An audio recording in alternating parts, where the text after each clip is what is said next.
Sukses selalu. Mudah-mudahan kita bisa ketemu di lain kesempatan. Kalau datang ke Pekanbaru, jangan lupa kontak-kontak. Ketemu insya Allah. Terima kasih Pak Ustadz, Sobat. Terima kasih. Sampai ketemu. Ya.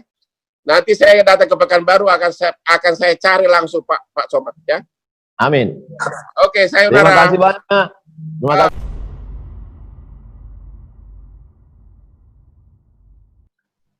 Kita bisa sampai jam 10, Bang Hotman.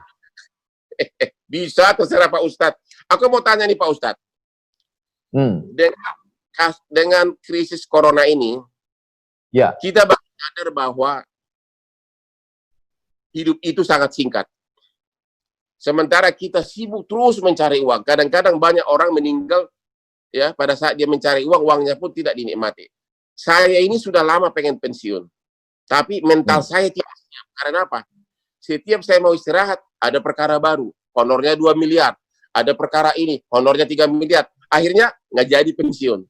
Pertanyaan saya kepada Pak Ustadz, apa yang harus saya yakini agar orang itu rela meninggalkan duniawi dan benar-benar bahagia hidup menikmati dirinya? Kalau yang saya yakini, Bang Hotman, ya, bahwa pesan Nabi Muhammad, kalaupun kau punya 1 lembah dari emas, kau akan minta 1 lembah lagi, katanya. Jadi ada gunung, di bawahnya emas semua, itu kau akan minta 1 lagi sampai mulutmu disumbat tanah. Jadi nggak ada pernah puasnya, terus kurang. Macam orang haus minum air laut, kurang. Jadi sebenarnya kepuasan itu ada ketika kita memberi. Makanya ada buku The Miracle of Giving. Jadi ketika dia memberi, dan saya lihat itu ada pada Bang Hotman, ketika Abang memberi beras, memberi sembako, saya kira Abang sudah menikmati itu. Jadi ketika memberi itu diperbanyak, orang akan menemukan kebahagiaan. Kebahagiaan yang tidak semu.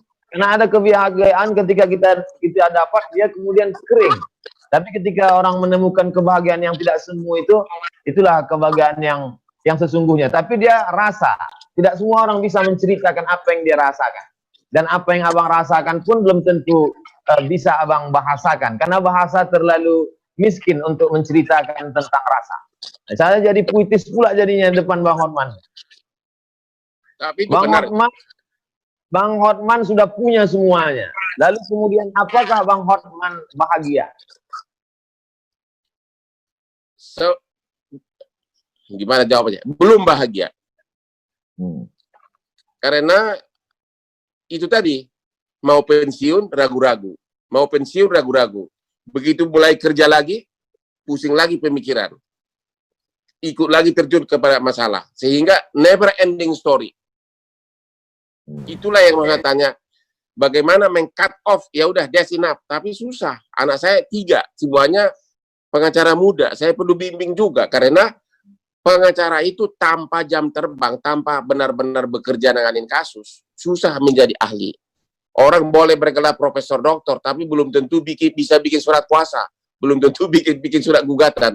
The only way adalah dengan jam terbang yang tinggi. Itulah yang makanya saya nggak bisa tinggalin. Tapi bahagianya ya semu.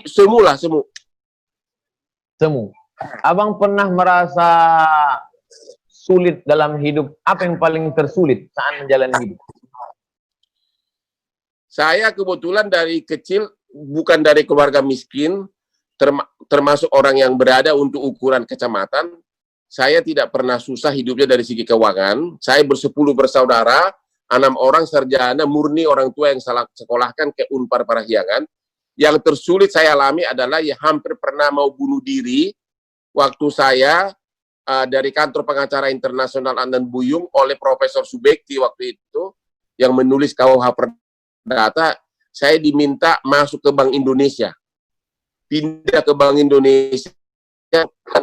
Gubernur Bank Indonesia yang sekarang adalah satu angkatan sama saya. Tapi pada saat itu saya melihat saya tidak punya masa depan di sana, nggak bisa kaya Pak di sana. Itu antara lain yang saya lihat waktu itu. Kedua, saya sarjana hukum, disuruh belajar hitung dagang, disuruh belajar neraca, memang namanya bank kan. Disitulah saya menjadi pesimis, karena terus-terusan stres hari demi hari, akhirnya hampir waktu itu minum baygon. Tapi saat saya mau minum baygon, tiba-tiba saya mendengar tukang beca di depan rumah yang sedang bermain gaplek bisa ketawa-ketawa. Di situ saya sadar, tukang beca bisa ketawa-ketawa, sedangkan saya pegawai Bank Indonesia sarjana hukum tidak mau bunuh diri. Sejak itulah tekad bahwa I have to do it. Saya harus pilih